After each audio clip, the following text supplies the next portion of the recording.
තියපන්. මද්ද්‍රව්‍ය වලට වඩා ඔයාගේ රෙපියුටේෂන් එකට ලොකුම හානියක් කරන්නේ ඔයාගේ ෆෝන් එක. හැම මාසෙම හැම සතියෙම මොකක් හරි දෙයක් ලංකාව ඇතුළේ වෛරල් වෙනවා.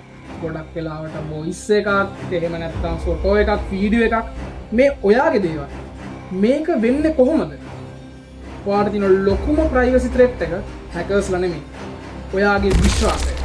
ඉතින් මේ කියන රූල්ස් හය ඔයාට ෆලෝ කරන්න පුළුවන් නම් ඔයාගේ ඩිජිටල් සෙල්ෆ් එක බොහෝ දුරට ආරක්ෂිතයි. අංක 1.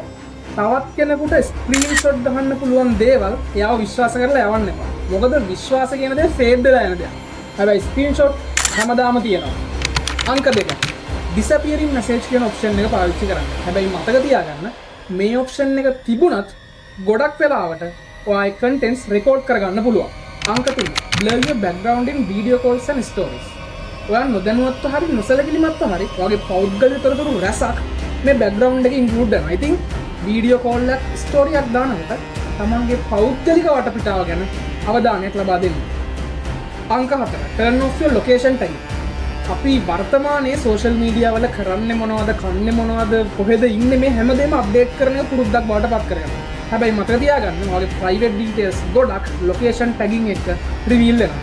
ඒකින්ද කවදාවත් location එක tag කරද්දී auto tagging location option එක ලබා දෙන්න එපා. අවසාන වශයෙන් train your cycle. ඔයා වටේ ඉන්න අම්මා තාත්තා සහෝදර සහෝදරියෝ යාළුවෝ මේ හැමෝම මේ සම්බන්ධයෙන් දැනුවත් කරන්න. ඒගොල්ලෝ දැනුවත් කරනවා කියන්නේ ඔයාත් ආරක්ෂිතයි. මොකද ඒගොල්ලන්ට පුළුවන් ඔයාගේ private details මේ විදියට සුදු පැතීමක් එක්ක birthday wish එකක් එක්ක එළියට දාන්න. එහෙනම් මතක තියාගන්න ඔයාගේ ආරක්ෂාව ඔයාට තමයි සලසා ගන්න පුළුවන්.